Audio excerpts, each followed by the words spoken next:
Yakin kita bisa menjawab 3 pertanyaan ketika di alam barzah. Kenapa? Ketika di dunia aja saat ini, mungkin kita ada yang pernah dipanggil polisi, diperiksa polisi, diperiksa di jaksa. Mungkin karena saking takutnya kita sampai salah menyebutkan nama kita, sampai salah kita menyebutkan usia kita ataupun lain sebagainya. Bismillahirrahmanirrahim. Assalamualaikum warahmatullahi wabarakatuh.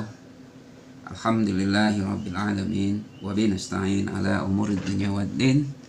Sallallahu ala nabiyina Muhammadin wa ala alihi wa sahbihi ajma'in.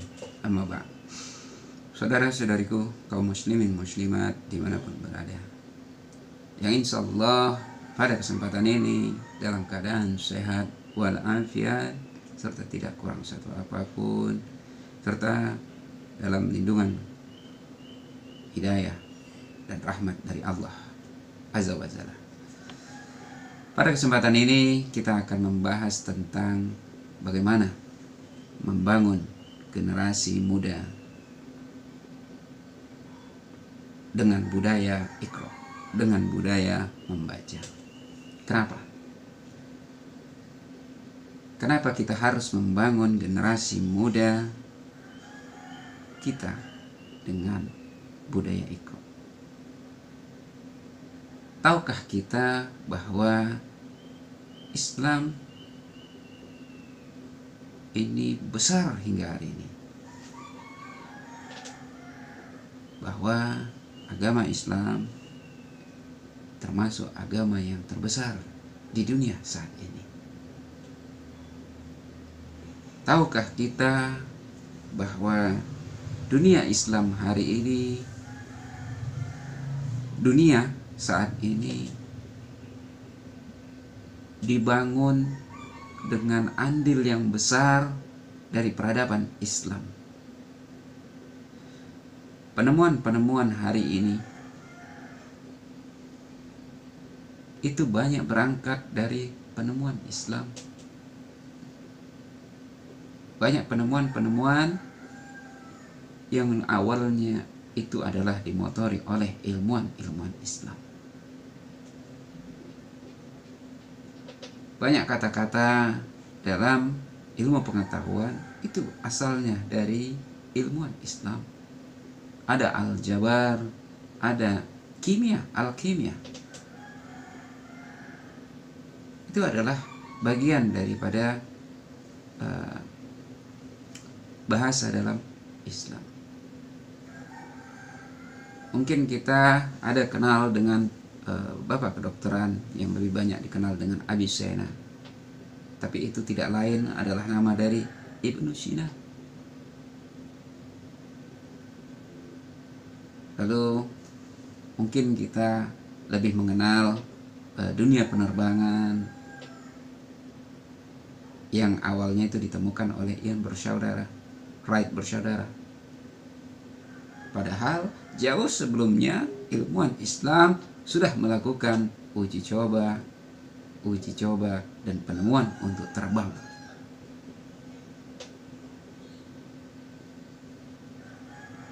Dan banyak hal, kalau kita mau buka lagi buku-buku sejarah, betapa banyak penemuan-penemuan ilmuwan Islam yang lebih dulu menciptakan penemuannya dan membukukannya. Dan itu yang menjadikan inspirasi penemuan-penemuan selanjutnya. Bahkan ketika Islam memerintah di Spanyol, di Andalusia, ada 800 tahun lebih Islam menjadi pusat peradaban Eropa. Padahal di saat yang bersamaan di Eropa, di Prancis dan daerah-daerah lainnya di Eropa itu masih dalam keadaan dalam dark age. BAB masih sembarangan, cebok belum menjadi, kebiasaan, sehingga orang terbiasa membuang kotoran. Jadi kita kenal WC sekarang, itu peradaban Islam. Dulu belum. Bahkan kotoran manusia itu seperti bertebaran di jalan-jalan, karena orang tidak terbiasa dan belum mengenal dengan WC. Bahkan kalau kita baca lagi, bahkan di Eropa itu orang masih takut untuk mandi. Jadi seakan-akan ketika orang mandi itu kulitnya akan menipis. Bahkan di saat yang bersamaan Islam sudah mengenalkan bab taharah, bab bersuci, bagaimana membersihkan diri dengan air. Islam datang dengan peradaban yang tinggi. Bagaimana Islam membangun rumah sakit, bagaimana Islam membangun peradaban perpustakaan, rumah sakit pertama, perpustakaan yang pertama, dan menjadi gerbang ilmu pengetahuan di Eropa melalui Andalusia. Namun mungkin sekarang ini banyak lebih tinggal sejarah, hanya tinggal beberapa bangunan yang tersisa. Begitu juga seperti parfum. Kita Islam, parfum itu merupakan sunnah kita ketika ke masjid bagi laki-laki. Itu sunnah, dan itu berkembang menjadi mana-mana. Namun parfum mungkin kita lebih kenal sekarang ini di Prancis dan negara-negara lain. Padahal parfum itu ibu kandungnya itu adalah dari peradaban Islam. Dan pernahkah kita tahu bahwa tidak hanya Spanyol, bahwa hampir 2/3 dunia ini pernah dipimpin oleh Islam. Pernah dipimpin oleh Islam. Baru nggak sampai 100 tahun yang lalu Kesultanan Islam itu terpecah. Kesultanan Turki yang terakhir itu runtuh, yaitu sekitar di bulan Maret tahun 1924. Islam terpecah dalam beberapa negara, bahkan lebih dari 50 negara terpecah-pecah.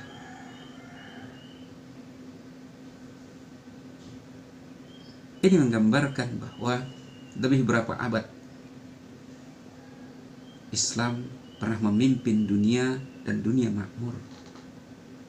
Dan baru berapa tahun ini? 1924, sekarang 2022. Artinya masih 98 tahun, belum genap 100 tahun.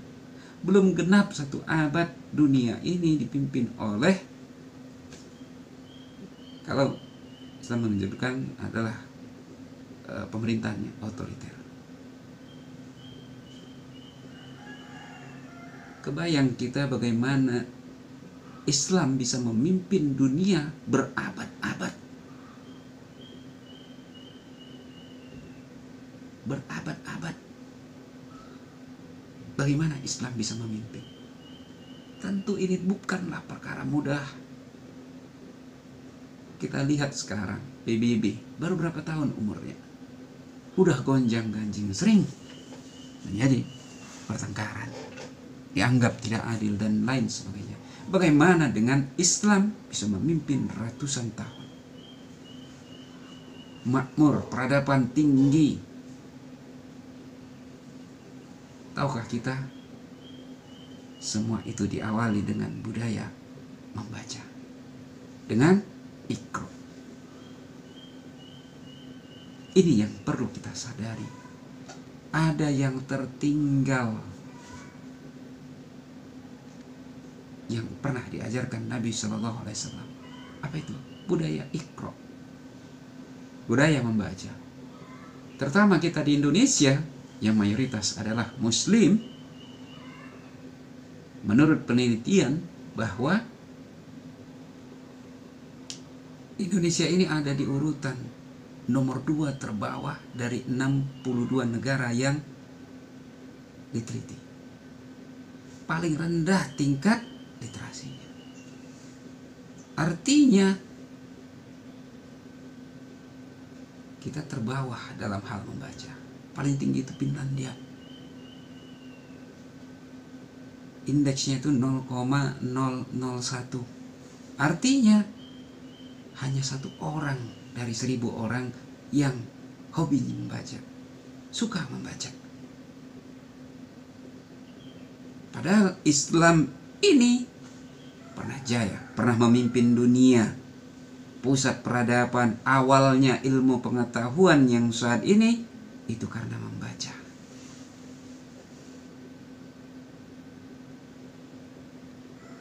Wahyu yang pertama turun itu berbicara tentang Iqra.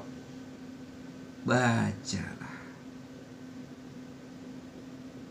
Ini menggambarkan bahwa segala sesuatu itu awali dengan Iqra, membaca.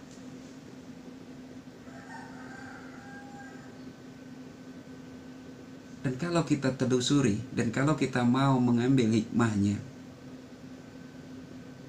suatu yang aneh, budaya Iqra, perintah membaca, tapi ditujukan kepada Nabi yang ummi. Kita tahu Nabi Muhammad SAW adalah Nabi yang ummi, Nabi yang tidak bisa membaca dan tidak bisa menulis. Hidup di zaman Arab jahiliyah yang budayanya itu menghafal. Lebih banyak orang yang tidak bisa membaca dan menulis. Tapi kenapa Al-Quran hadir, Islam hadir dengan mengedepankan peradaban budaya membaca? Aneh enggak? Unik enggak? Itulah Islam. Dan ini menepis bahwa Islam bukanlah agama Arab. Islam bukanlah agama suatu kaum. Islam itu agama universal. Namun dia turun dalam bahasa Arab. Diturunkan pertama di bangsa Arab.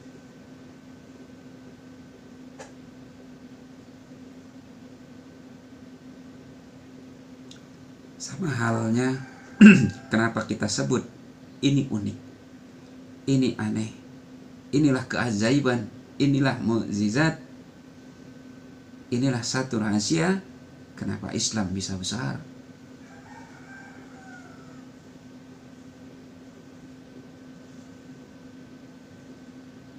Seorang ibu pintar, mungkin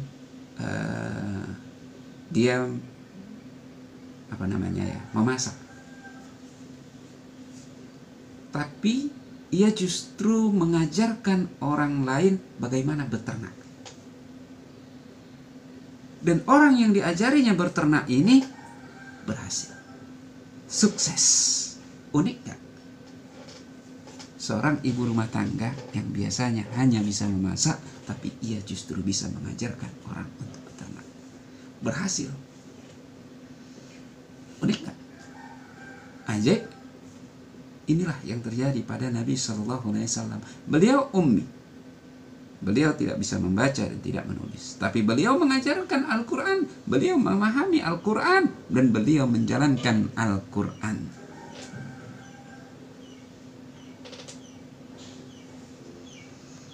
Inilah yang menjadi salah satu tudingan orang-orang jahiliyah dahulu. Sehingga mereka menyebutkan bahwa Al-Quran itu hasil contekan, tulisan orang-orang terdahulu, dongeng-dongeng orang terdahulu. Ketika Nabi kita, Nabi yang ummi saja, masih mendapatkan ejekan seperti itu. Ada disebutkan di surat An-Nahl ayat 24. A'udzubillahi minasyaitonirrajim. Wa idza qila lahum maza anzala rabbukum qalu asatirul awwalin. Dan apabila dikatakan kepada mereka, apa yang diturunkan Tuhanmu? Mereka menjawab, dongeng-dongengan orang terdahulu. An-Nahl ayat 24. Jadi itu Tuhan mereka. Itu buat-buatan aja, buat-buatan Nabi kita. Dongeng dari yang terdahulu dirangkum oleh Nabi Muhammad SAW. Itu tuduhan mereka. Padahal Nabi sendiri tidak bisa membaca dan menulis. Beliau memahaminya, beliau bisa mengajarkannya, dan beliau menjalankan apa isi daripada Al-Quran. Ini yang bisa dijadikan pelecut bagi kita bahwa kita di samping bisa membaca Al-Quran, tapi juga harus lebih bisa lagi mendalami Al-Quran hingga kita bisa memahaminya, menguasainya, dan menjalankan, mengamalkan makna apa yang ada dalam Al-Quran, apa yang kita baca itu.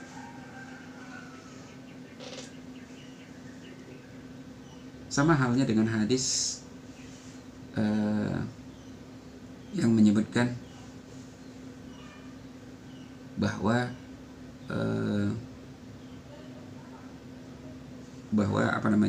suatu urusan itu harus dikelola, harus dijalankan oleh orang yang ahlinya.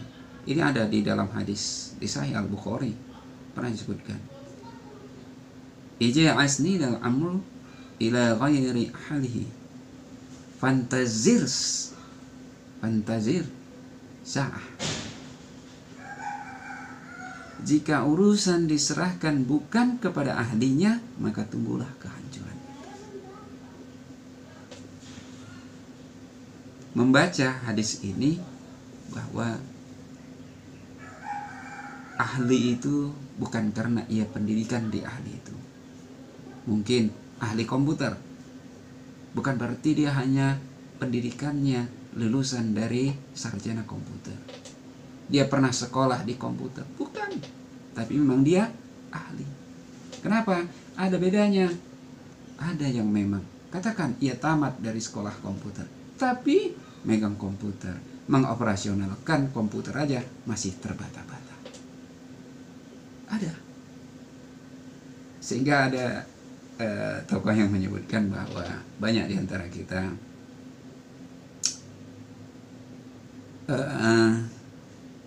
banyak yang sekolah tapi otaknya tidak sekolahan. Jadi pernah sekolah cuman tidak mendapatkan apa yang dari sekolah itu. Bahkan ia menyebutkan bahwa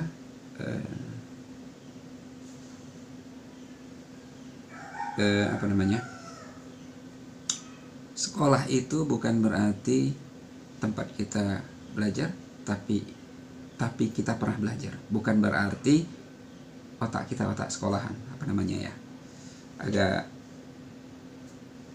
panjang mungkin bahasa apanya dalamnya. Namun artinya berkaitan dengan hadis ini, seorang ahli ini bukan hanya karena gelarnya, bukan hanya karena pendidikannya, tapi memang karena dia ahli. Orang yang ahli memasak, ya memang dia ahli masak. Bukan hanya pendidikannya aja. Bisa aja dia autodidak, bisa aja dia hanya belajar dari teman-teman, hanya melihat itu, tapi dia ahli. Inilah yang disebut ahli tadi, bukan hanya sekedar pendidikan. Karena banyak sekarang orang yang bertempel gelar, tapi justru mereka yang menyesatkan, mereka yang membodoh-bodohkan orang lain. Jadi kita harus benar-benar memahami apa yang kita baca. Makanya dari membaca inilah kita bisa membangun generasi muda. Karena peradaban Islam ini dibangun dan didirikan dengan membaca. Mari kita bangkitkan kembali kejayaan Islam melalui membaca.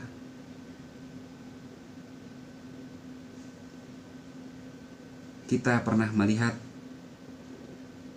bahwa Islam mempunyai pusat peradaban, pusat perpustakaan terlengkap pertama.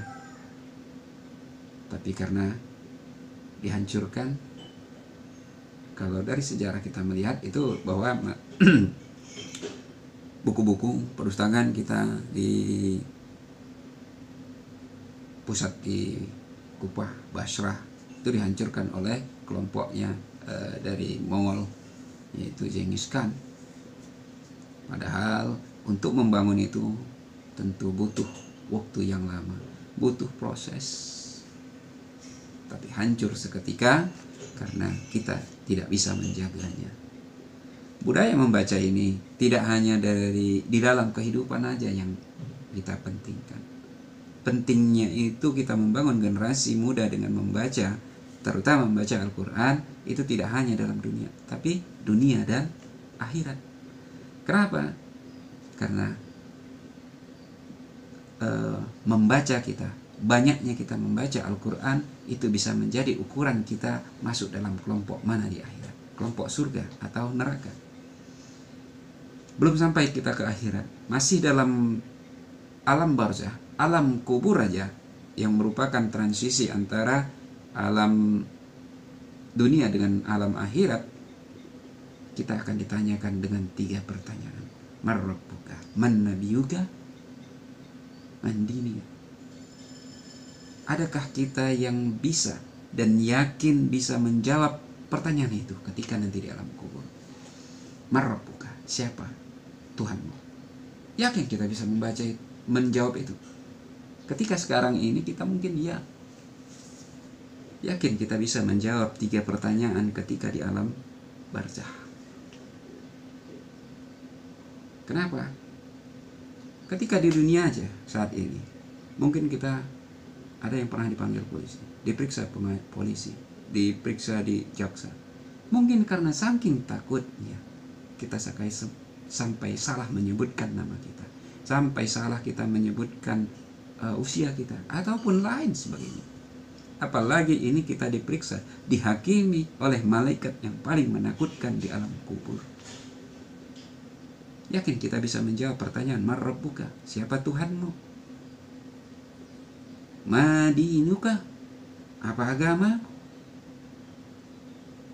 Man nabiyuka, siapa nabimu? Yakin kita bisa menjawab 3 pertanyaan itu?